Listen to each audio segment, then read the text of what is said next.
नमस्कार बच्चों। प्रिया यश की हिंदी शाला में आप सभी का स्वागत है। बच्चों, आज हम कक्षा 8वीं की पूरक पुस्तक प्रेमचंद की लोकप्रिय कहानियाँ के अंतर्गत पाठ बूढ़ी काकी पढ़ेंगे।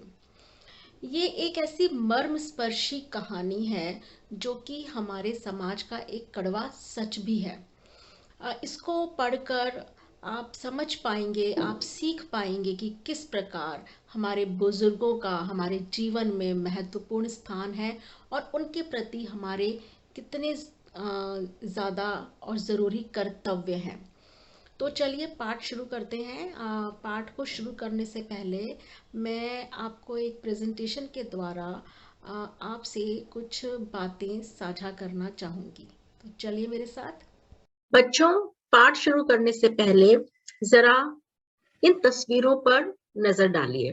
आप देख सकते हैं कि इस तस्वीर में आपको दिख रहा होगा कि दो बुजुर्ग लोग खड़े हैं, एक स्त्री और एक पुरुष, और यहाँ पर दो हाथ हैं जो कि दर्शा रहे हैं कि किसी बूढ़े व्यक्ति के हाथ हैं, और इन हाथों ने एक छड़ी को पकड़ रखा है, जिसका अर्थ है कि बुढ़ापे में इंसान को सहारे की जरूरत होती है, और ये सहारा उसके परिवार के सदस्य होते हैं, उसके बेटा, उसकी बेटी, या वे नहीं है तो उनके जो भी दूसरे परिवार के सदस्य हैं, भतीजे हों, भतीजियां हों, भांजियां हों, जो भी कोई उसका अपना है, उसे उस बुजुर्ग का सहारा बनना चाहिए।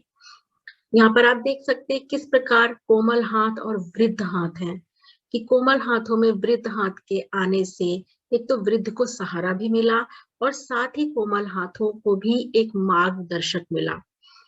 यहाँ पर आप देख सकते हैं कि बुजुर्गों को संभालने के लिए किसी का होना कितना जरूरी है। इन चित्रों को देखेंगे तो आप पाएंगे कि कितनी मायूसी है इन चेहरों पर, और ये जगह देखकर आप समझ ही गए होंगे कि ये एक वृद्धाश्रम है। जी हाँ, जहाँ पर वृद्ध लोग रहते हैं। यहाँ पर काफी तो वे लोग होते हैं जिनका कोई घर नहीं है, जिनके घर में कोई सदस्य नहीं है, लेकिन बहुत दुख की बात है कि ऐसे लोग भी रहते हैं जिनके घर में सदस्य हैं, जिनके बेटा बेटी हैं, लेकिन वे उनका ख्याल नहीं रख रहे हैं, उनका सहारा नहीं बने हैं, इसलिए वे इस आश्रम में आकर, इस जगह पर आकर अपना जीवन यापन करते हैं। देख सकते हैं आप, दिल को दुखाती हैं ऐसी तस्वीरें, लेकिन ये हमारे समाज की कड़वी सच्चाई है कि वृद्ध कितने उपेक्षित रहे हैं, घर में भी और बाहर भी। तो इसी भाव को लिए हुए ये जो कहानी है प्रेमचंद जी की बूढ़ी काकी, उसमें यही बताया गया है कि किस प्रकार से एक जो वृद्ध स्त्री है, जो कि एक व्यक्ति की काकी चाची लगती हैं, उन्होंने अपनी संपत्ति अपने भतीजे के नाम कर दी है कि वो उनका ख्याल रखेगा। लेकिन जैसा कि अक्सर आपने देखा होगा समाज में भी, फिल्मों में, नाटक में, कहानियों में, या फिर कहानी याद होगी पंच परमेश्वर जुम्मन मियाँ की और अलगू चौधरी की, उसमें भी ऐसे ही होता है। जुम्मन मियाँ अपनी खाला को रख लेते हैं, जब तक संपत्ति उनके नाम नहीं होती खूब सेवा सत्कार की जाती है, लेकिन जैसे संपत्ति उनके नाम हो जाती है, उनको बिल्कुल ही एक तरह से उनसे किनारा कर लिया जाता है। फिर वे पंचायत में जाती है और किस तरह से बाकी फैसले होते हैं, आपने पढ़ी है वो कहानी। तो इसमें भी कुछ ऐसा ही है कि किस प्रकार जो काकी हैं उनको लाया जाता है, क्योंकि उनके पति नहीं हैं, उनके जवान बेटे भी मृत्यु को प्राप्त हो चुके हैं। तो जो बुद्धिराम है और जो उनकी पत्नी रूपा है, वो उन्हें ले आते हैं, और कहीं न कहीं लालच होता है कि जो बूढ़ी काकी के नाम जो संपत्ति है, वो जो हर महीने उनको कुछ रुपए मिलते हैं, वो उन्हें मिलेंगे, और उन रुपयों की बदौलत बुद्धिराम और उसकी पत्नी काफ़ी फलते-फूलते भी हैं। तो लेकिन इतना ध्यान रखते नहीं है, रूपा खाना-पीना दे देती थी, क्योंकि वो डरती थी ईश्वर से कि भई पाप लगेगा, तो थोड़ा बहुत खाना-पीना दे दिया करती थी। लेकिन सबसे विशेष बात जो थी कि जो बुद्धिराम था वो लालची था, वो ध्यान देता नहीं था, और जो बूढ़ी काकी थी वो एक तरह से बच्चे के समान थी। कहा भी जाता है कि बुढ़ापा और बचपन एक समान होता है। तो केवल वो खाने का स्वाद जानती थी, वही जानती थी। इसके अलावा उन्हें कुछ भी समझ में नहीं आता था और किस प्रकार उनके साथ दुर्व्यवहार होता है और वो कितना तड़पती हैं। लेकिन हाँ, उस घर में एक बेटी होती है बुद्धिराम की लाडली, वो काकी का काफी ध्यान रखती थी। तो इस प्रकार से ये जो कहानी हमारी आगे बढ़ेगी, जो कि आपके दिल दिमाग को थोड़ा सा झकझोर देगी, सोचने पर मजबूर करेगी और अंत में आप यही जानेंगे कि किस प्रकार हमें बुजुर्गों का बहुत ही ख्याल रखना चाहिए। तो चलिए शुरू करते हैं पाठ। आज जो हम पाठ पढ़ेंगे वो है बूढ़ी काकी। आपको पता ही है कि मैंने बताया था कि काकी मतलब जो आपके घर में चाची होती हैं, ठीक है। हम लोग गांव में, छोटे शहरों में, क्यों बड़े शहरों में भी हम अक्सर काकी भी बोलते हैं। और जैसे गांव की बड़ी बूढ़ी जो औरतें होती हैं उनको भी लोग काकी, चाची कुछ भी बोलकर संबोधित करते हैं। तो जो हमारा पाठ शुरू होता है, इस पाठ में शुरू में लेखक ने बताया है कि जो ये पाठ है, जो इसकी जो एक चरित्र है, पात्र है बूढ़ी काकी, उनके बारे में परिचय दिया है कि आखिर उनकी खूबी क्या है, उनकी विशेषता क्या है, जो कि यहाँ पर आपके सामने मैं इसको पढ़ूंगी, आप सुनिएगा। बुढ़ापा बहुधा बचपन का पुनरागमन हुआ करता है। पुनरागमन यानी कि रिपीट होना, दोबारा आना, यानी कि बचपन फिर से आ जाता है। बूढ़ी काकी में जीवा स्वाद के सिवा और कोई चेष्टा शेष न थी, यानी कि केवल उनके जो टेस्ट वाले सेंसेस थे कि बस उनको एक ये पता था कि हाँ मुझे खाना है, इसका जो टेस्ट है मीठा है, खट्टा है, क्या है। इसके अलावा उनको कोई इच्छा भी नहीं थी और ना अपने कष्टों की ओर आकर्षित करने का, रोने के अतिरिक्त कोई दूसरा सहारा ही। मतलब अगर उनको कोई कष्ट भी हो रहा है तो केवल रोती थी वो। बच्चा भी तो ऐसे ही करता है ना, केवल खाना मांगता है, वो खाने के लिए रोता है और बाकी टाइम वो आराम से खेलता रहता है। समस्त इंद्रियां, नेत्र, हाथ और पैर जवाब दे चुके थे, ये सब कमजोर हो चुके थे। पृथ्वी पर पड़ी रहती और घर वाले कोई बात उनकी इच्छा के प्रतिकूल करते, भोजन का समय टल जाता या उसका परिमाण पूर्ण ना होता अथवा बाजार से कोई वस्तु आती और ना मिलती तो ये रोने लगती थी। उनका रोना सिसकना साधारण रोना न था, वे गला फाड़ फाड़ कर रोती थी, क्योंकि शुरू में बोल दिया है कि जो बुढ़ापा होता है वो बचपन का ही पुनरागमन होता है, यानी कि बचपन ही लौट कर वापस आ जाता है। तो एक तो उनके हाथ पैर काम नहीं करते थे, तो वो जमीन पर ही बैठी रहती थी, लेटी रहती थी।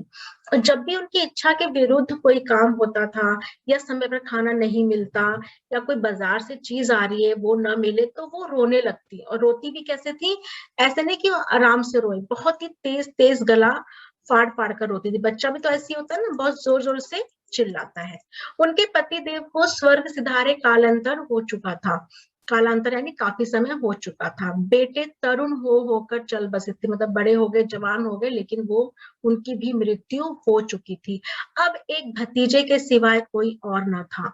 उसी भतीजे के नाम उन्होंने अपनी सारी संपत्ति लिख दी। भतीजे ने सारी संपत्ति लिखाते समय खूब लंबे चौड़े वादे किए, किंतु वे सब वादे केवल कुली डिपो के दलालों के दिखाए हुए सब्ज बाग थे। होता है ना कि जो ये बीच के ब्रोकर होते हैं, बहुत बड़े बड़े वादे करते हैं कि ये होगा वो होगा, हम आपको बड़े ऐशो आराम से रखेंगे, लेकिन बाद में कुछ भी वो वैसा करते नहीं है, सब उनका झूठ निकलता है।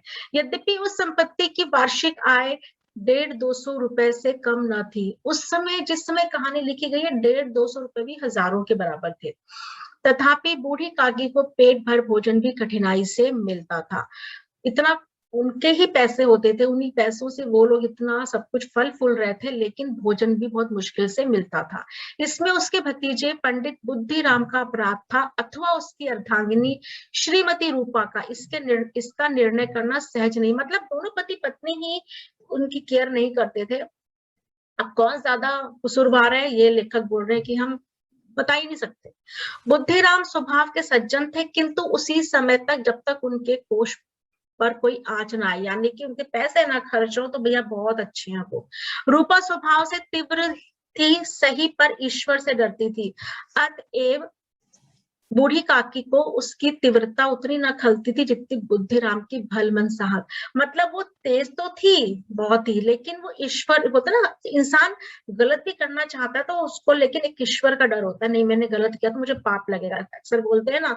तो वो तब भी थोड़ा बहुत लिहाज कर लेती थी काकी का।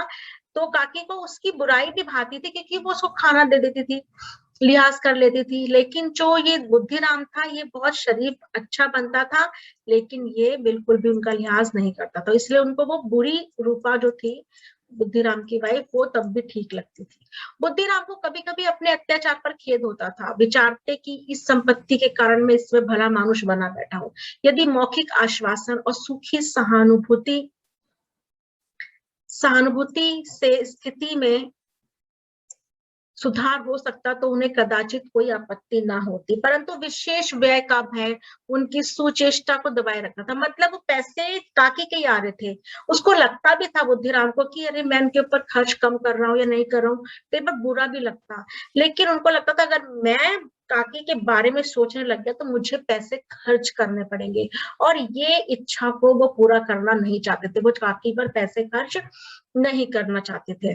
तो यहाँ तक कि यदि द्वार पर कोई भला आदमी बैठा होता तो बूढ़ी काकी उस समय अपना राग अलापने लगती, मतलब कोई अगर घर के बाहर है तो अपना दुखड़ा रोने लगती थी कि देखो ऐसे हो रहा है, ऐसे हो रहा है, मुझे तंग करते हैं, परेशान करते हैं।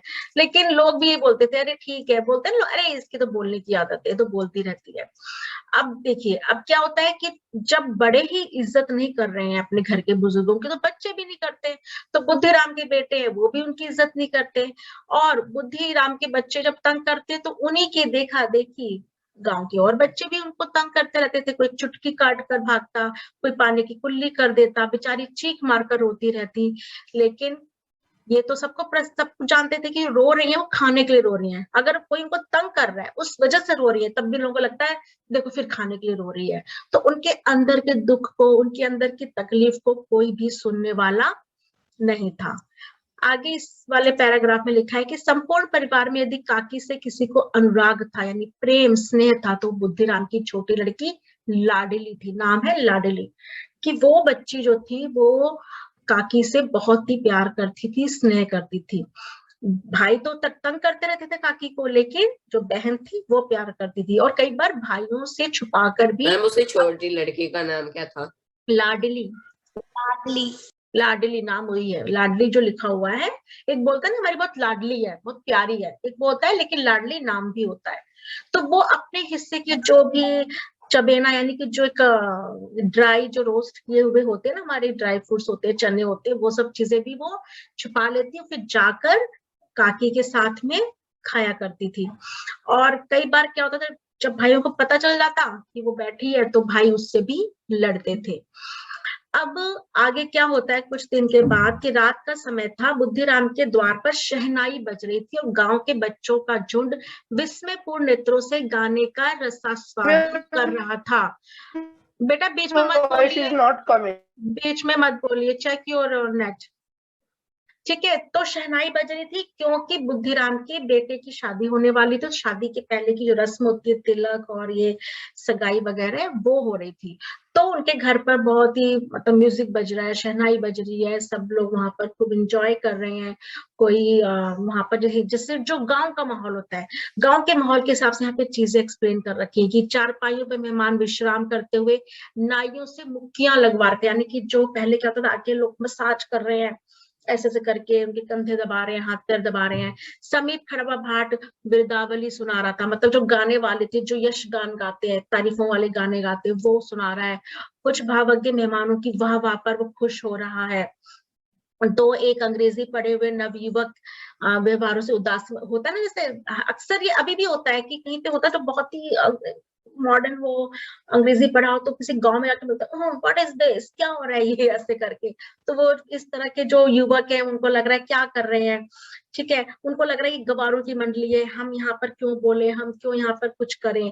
तो ये पूरा वहां का जो माहौल है तिलक का, उस फंक्शन का, वो बताया गया है। अब है आज बुद्धिराम के बड़े लड़के मुखराम का तिलक आया है। नाम क्या है बुद्धराम के बड़े बेटे का? मुखराम। ये उसी का उत्सव है। घर के भीतर स्त्रियां गा रही थी और रूपा मेहमानों के लिए भोजन के प्रबंध में व्यस्त थी। भट्टियों पर कढ़ा रखे थे, एक में पूड़ियां कचौड़ियां निकल रही थी, दूसरे में अन्य पकवान बनते थे। एक बड़े हांडे में मसालेदार तरकारी पक रही थी। घी और मसाले की शुद्धावर्धक सुगंधी चारों ओर फैली हुई थी। शुद्धावर्धक यानी कि भूख बढ़ाने वाली खुशबू चारों तरफ फैली हुई थी।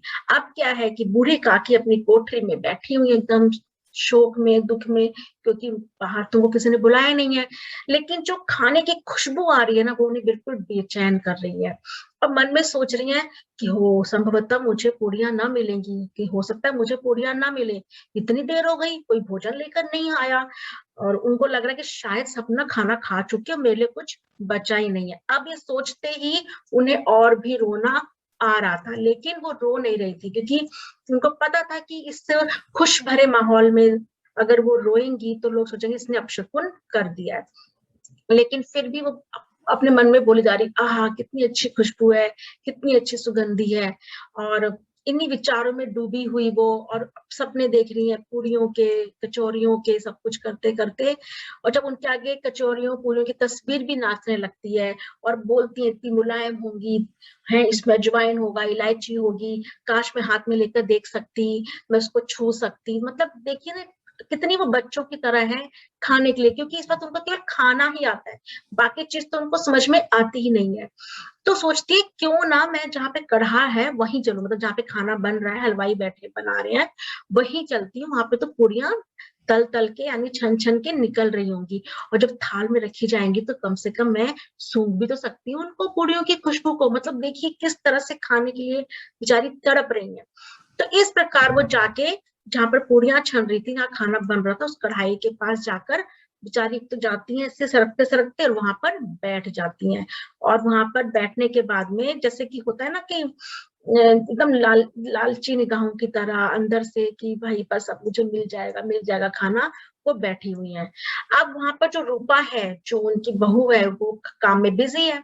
और काम में बिजी होने के कारण वो क्या है, थोड़ी परेशान भी है। कोई आकर उससे ठंडाई मांग रहा है, यानी कोल्ड ड्रिंक मांग रहा है, कोई कुछ पैसे मांग रहा है, कोई कुछ सामान मांग रहा है, वो परेशान, वो कहेगी क्या करूं, मैं अकेली हूं, मैं कितना काम करूं, वो अलग परेशान है। अब वो इसी परेशानी में वो आती है, और वहां पर जब वो काकी को देखती है कढ़ा के पास, तो बस एक तो वैसे काम से दुखी थी वो, अब उसका गुस्सा और भड़क जाता है। उसको ये भी ध्यान नहीं रहता कि आसपास लोग बैठे हुए, पड़ोसिने बैठी है, क्या कहेंगी, पुरुष लोग भी है, क्या मतलब सुनेंगे तो क्या कहेंगे। जैसे मेंढक केंचुए पर झपटता है खाने के लिए ना, एग्जाम्पल दिया, उदाहरण दिया, उसी तरह बूढ़ी काकी पर झपटी और उन्हें दोनों हाथों से झटकते होता ना, क्या है, ऐसे पेट में आग लगी, पेट है या भाड़ है, कोठरी में बैठते हुए क्या दम घुटता है तुम्हारा, अभी मेहमानों ने नहीं खाया, भगवान को भोग नहीं लगा, तब तक तुमसे धैर्य नहीं हो सका, आकर छाती पर सवार हो गई, जल जाए ऐसी जीभ, दिन भर खाती ना होती तो न जाने किसकी हांडी में मुंह डालती, गांव देखेगा तो क्या कहेगा कि बुढ़िया भरपेट खाने को भी नहीं पाती, तभी तो इस तरह मुंह बाए फिरती है, डायन न मरे न माचा छोड़े, नाम बेचने पर लगी है, नाक कटवा कर दम लेगी, कितना ठूसती है, न जाने कहाँ चला जाता है। मतलब इतनी सारी जली कटी उनको सुना दी, उनको डायन बोल दिया, नाक काटने वाली बोल दिया, और इतना खाती रहती है, पता नहीं क्या क्या बोल दिया। फिर बोल दिया है भला चाहती हो तो जाकर कोठरी में बैठो, जब घर के लोग खाने लगेंगे तभी तुम्हें भी खाना मिलेगा, तुम कोई देवी नहीं हो कि तुम्हें भोग लगाया जाएगा, तुम्हारी पूजा होगी। मतलब जिसके पैसों की बदौलत वो लोग इतना कर रहे हैं, फंक्शन कर रहे हैं, सब कुछ है, उनकी जिंदगी इतनी अच्छी हो गई है, उसी बूढ़ी काकी को कितनी गलत गलत बातें रूपा ने बोल दी। बेचारी बूढ़ी काकी ने भी सिर उठाया, न रोई न बोली, चुपचाप रेंगती हुई अपनी कोठरी में चली गई। आवाज ऐसी कठोर थी कि हृदय और मस्तिष्क की संपूर्ण शक्तियां, संपूर्ण विचार और संपूर्ण भार उसी ओर आकर्षित हो गए थे। मतलब वो क्या करेंगी, बेचारी इतनी तेज आवाज में बोल रही थी, कुछ बोल ही नहीं पाई। जैसे बोलते हैं ना कि नदी में जब कगार का कोई बृहद खंड, जैसे कोई नदी में चट्टान गिरती है और एकदम चारों ओर लोग दौड़ते हैं, क्या हो गया, उसी प्रकार से लोग सोच रहे हैं कि अचानक ये रूपा को क्या हुआ, और काकी भी चुपचाप अपनी कोठरी में चली जाती। अब क्या है, भोजन तैयार हो गया, पत्तलें पड़ गई, मेहमान खाने लगे, स्त्रियों ने भी गीत वगैरह गाने शुरू कर दिए। और जब सब लोग खाना खा रहे हैं वहां पर, लेकिन जो काकी हैं वो कोठरी में पश्चाताप कर रही है। उनको अभी भी नहीं लग रहा कि रूपा ने गलत किया। वो कह रही हाँ मेरी ही मतलब गलती थी, मुझे जाना नहीं चाहिए था, इतनी जल्दबाजी, भाई पहले घर वाले खाएंगे तभी तो मेरा नंबर आएगा ना। ऐसे ऐसे कहकर मतलब उनको ये लग रहा है कि मैंने रूपा का अपमान कर दिया। वो अभी भी अपने आप को ही कसूरवार मान रही है।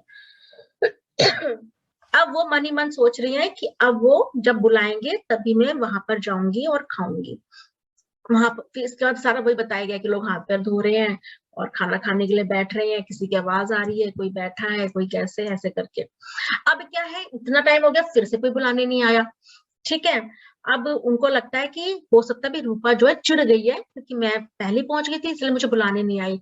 तो ऐसा है कि क्यों ना मैं ही चली जाऊं, हो सकता है कि भाई बेचारी भूल गई हो। अब वो अंदर अंदर फिर से उनको खाने की खुशबू आने लगी, मन मन में फिर से तस्वीरें उभरने लगी कि मैं ना पहले तरकारी से पूरी खाऊंगी, फिर दही और शक्कर से खाऊंगी, कचौरियां रायते के साथ खाऊंगी। मतलब इस तरह से वो एक इमेजिन कर रही है कि मैं ये खाना ऐसे खाऊंगी, वो खाना बाद में खाऊंगी। करते करते बेचारी फिर से अपने उकड़ू बैठ के, सोता ना कि जमीन पर बैठते बैठते सरकते हुए आंगन में आ गई। अब क्या था, फिर से वही दुर्भाग्य कि अभी जो मेहमान थे वो बैठे हुए थे। उनको लगा मेहमान ने खा लिया होगा, सब बैठे हुए थे। कोई उंगलियां चाट रहा है, कोई तिरछी नजरों से देख रहा है, किसी की पत्तल में खाना पड़ा हुआ है, कोई खाकर डिकार ले रहा है, कोई जीभ चटका रहा है। मतलब सबको देख रही हैं लेकिन वो कुछ बोल नहीं पा रही हैं। तभी पंडित बुद्धिराम ने देख लिया काकी को। अब वो पहले तो रूपा चिल्लाई, अब वो पंडित बुद्धिराम क्रोध से तिल मिला गए। वो पूरियों का थाल लिए खड़े थे, थाल को जमीन पर पटक दिया। और जिस प्रकार एक महाजन एक कहते हैं ना कर्जदार को देखते ही झपटता है, एक उदाहरण दिया है, उसका गला पकड़ लेता है, उसी तरह उन्होंने काकी के दोनों हाथ पकड़े और घसीटते हुए उन्हें कोठरी में धम से पटक दिया। और मतलब बुरी तरीके से कि तुम यहीं पर रहो, यहाँ से बाहर मत निकलना, जैसे लाइक कि उनको उन्होंने एक तरह से सजा दी हो कि तुम यहाँ पर कैसे आई, क्योंकि उनको लगा कि इन्होंने आके मेरी बेइज्जती करा दिया है। लेकिन सब लोग मतलब जो बाकी लोग भी थे वो भी ऐसे हिकारत से देख रहे हैं, लेकिन केवल एक इंसान था जो कि उनके लिए चिंतित था, वो थी लाडली। क्योंकि पता ही है आपको, कहानी बताया गया कि लाडली को काकी से अत्यंत प्रेम था। और जैसे ही उनके माता पिता ने घसीटा था काकी को, तो उसका दिल अंदर से एकदम हिल गया। उसको उतनी ही दुख लगा जैसे कि काकी को लगा। मन में सोच रही है कि क्यों नहीं काकी को पूड़ियां दे देते, क्यों नहीं काकी को खाना दे देते, क्या बिगड़ जाएगा, क्या खाना कम हो जाएगा। और ऐसे ऐसे सोचते सोचते बेचारी दुखी हो रही है। अब क्या है, फंक्शन हो गया, खाना वाना हो गया, सब चले गए।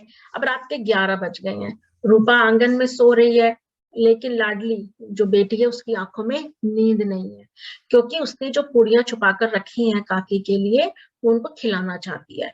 तो उसने जो जहाँ पे उसकी गुड़िया रखी है, टॉयज रखे हैं, वहां पर उसने रखा हुआ है। और जब उसको लगता है कि मम्मी सो गई है, अम्मा सो गई है, तो चुपके से उठती है और वहां से वह पूड़ियां लेती है और धीरे धीरे धीरे धीरे वो जाकर काकी की कोठरी में जाती है। और काकी को तो जब पटक दिया था बुद्धिराम ने, तो बेचारी तो ऐसे ही पड़ी हुई थी बेसुध से, क्या करे वो। तो कोई आहट भी होती थी तो उनको पता नहीं चल रहा था। फिर जब वो लाडली जाती है उनके पास, बोलती है काकी उठो, मैं पूड़ियां लाई हूँ। काकी ने लाडली की बोली पहचानी, झटपट उठ बैठी और उसको अपनी गोद में बिठा लिया। तो उसने बोला क्या अम्मा ने दी है पूड़ियां? तो बोलती नहीं, ये मेरे हिस्से की है। काकी एकदम टूट पड़ी, बेचारी सुबह से भूखी थी। उन्होंने पूड़ियां देखा, एकदम उसको 5 मिनट में सारी उन्होंने जितना भी खाना था वो खा लिया, लेकिन उनका पेट नहीं भरा। उसने बोला मुझे तो अभी बेटा और भूख लगी है, मुझे और खाना खाना है। तो उसने बोला काकी इसमें तो खत्म हो गया। तो बोलती है अच्छा चलो जहाँ खाना बन रहा था वहां चलते हैं, करने के तो कुछ ना कुछ खाना बर्तनों में पतीलों में चिपका होगा, वो खा लेंगे। वो वहां पर लेकर जाती है लाडली उनको, काकी को। वहां से भी खुरच खुरच के जो भी होता है चुन चुन के वो खाती हैं।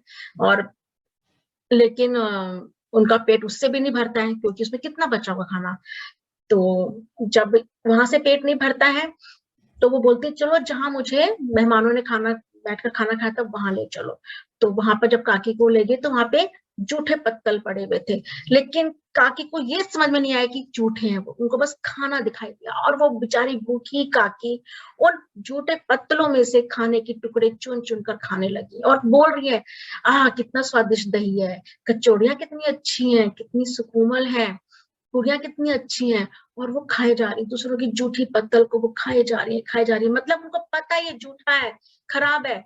लेकिन कहते हैं बुढ़ापा एक ऐसा समय होता है कि इंसान को कुछ नहीं समझ में आता, केवल एक भूख समझ में आती है और उनको केवल अपने जीभ का जो एक इच्छा थी वो पूरी करनी थी और वो उन पत्तलों में से खाना उठा उठा कर खाए जा रही है। तभी रूपा की आंख खुल जाती है।